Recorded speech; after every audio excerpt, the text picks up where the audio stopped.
Après le Goncourt en 93, Amin Maalouf s'est vu attribuer le prix Prince des Asturies des lettres 2010.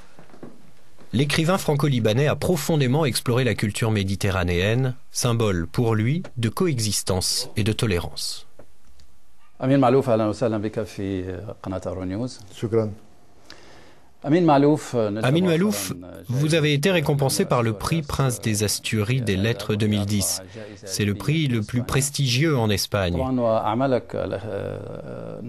Par le passé, vous aviez déjà été récompensé pour vos œuvres.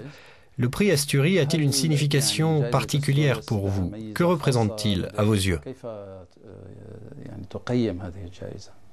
بالفعل لها ميزة خاصة لأن لي علاقة. Ce prix a en effet une signification toute particulière pour moi, car j'ai une relation ancienne et profonde avec l'Espagne. Je rappelle que l'histoire de mon premier roman, Léon l'Africain, débute en Andalousie, en Espagne. L'Andalousie occupe une place majeure dans l'histoire de l'humanité. C'est un lieu de rencontre entre les civilisations arabo-islamiques, espagnoles, européennes, chrétiennes et juives. Et j'estime qu'il est important de parler aujourd'hui de cette période de l'histoire. Vous parlez de rencontres et non pas de conflits entre les civilisations. C'est bien cela ce que vous dites? Oui. Personnellement, je n'adhère pas à la théorie du conflit entre les civilisations. Même si ces conflits existent, on doit les combattre.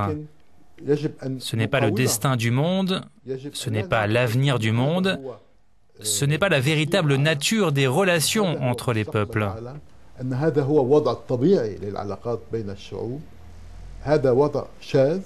Cette situation est aberrante et nous devons la dépasser.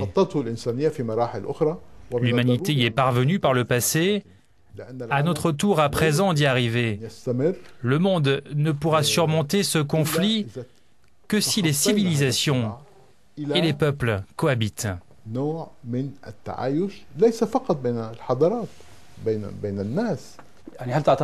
Pensez-vous que l'Europe puisse, avec sa diversité et sa pluralité, réellement concrétiser cette idée?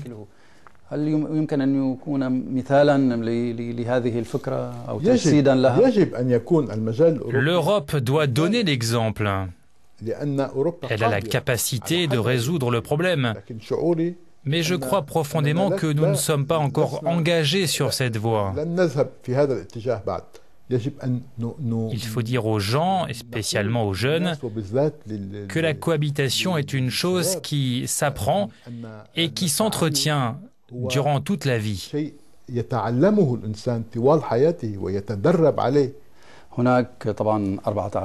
Vous avez publié 14 livres depuis le début de votre carrière d'écrivain. Et sur l'ensemble de votre œuvre, on décèle un fil rouge. Ce fil rouge, c'est l'esprit de conciliation et de tolérance. On a l'impression que vous adressez un message aux populations. N'est-ce pas une vision un peu trop utopique d'un monde nouveau ?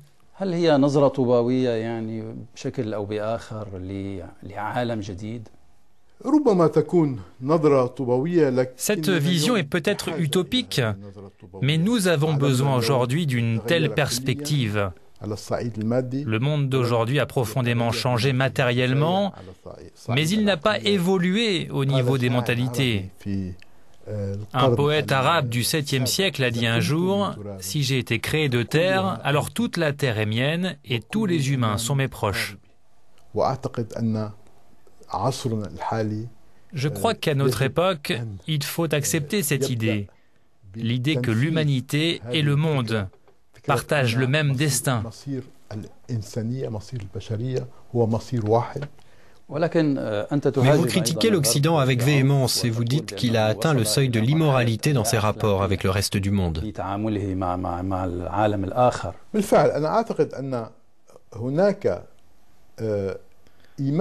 Effectivement, même si je pense que l'Occident reste profondément attaché à certaines valeurs, mais depuis des siècles, il n'applique pas ces valeurs dans ses relations avec les autres. Autrement dit, la Grande-Bretagne en Angleterre n'a pas été la même Grande-Bretagne en Inde. La France, en France, n'a pas été la même en Algérie ou à Madagascar. La Belgique, en Belgique, n'a pas été la même au Congo. Les États-Unis se comportent chez eux comme une grande puissance et comme une grande démocratie. Mais ils n'ont pas toujours agi de la sorte en Amérique du Sud ou dans d'autres endroits du monde. Comme en Irak, par exemple? Comme partout, les pays qui ont de grands principes doivent s'engager à les respecter, non seulement chez eux, mais aussi dans leur rapport avec le reste du monde. Il paraît que vous avez pleuré le jour où l'Irak est tombé. Non, c'est le début du conflit confessionnel en Irak qui m'a fait pleurer. J'en ai beaucoup souffert. Mais ce que j'ai vu en Irak pendant toutes ces années m'a bien sûr beaucoup fait pleurer.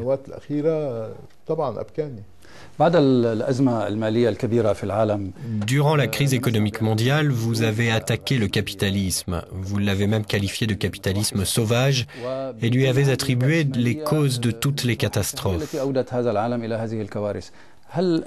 Qui parle ici? Le Amin Maalouf qui a dessiné la faucille et le marteau sur son agenda durant sa jeunesse avec une vision, disons, plus socialiste?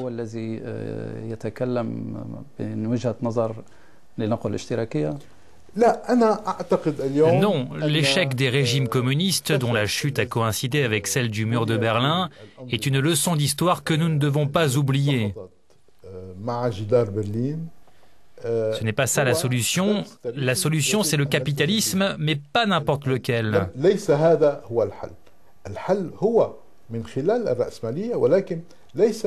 Ce n'est pas ce capitalisme qui considère l'économie comme un grand casino où une poignée de personnes jouent avec le destin de millions d'autres.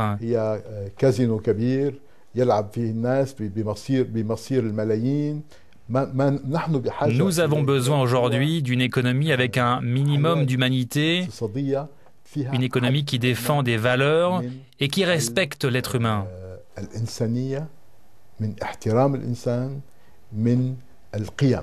Amin Maalouf, parlons de vos origines. Vous êtes libanais, chrétien, arabe, français, européen. Laquelle de ces étiquettes vous convient le plus? Je vais vous raconter une histoire. Un jour, quelqu'un a demandé à une paysanne « Lequel de tes fils aimes-tu le plus ?»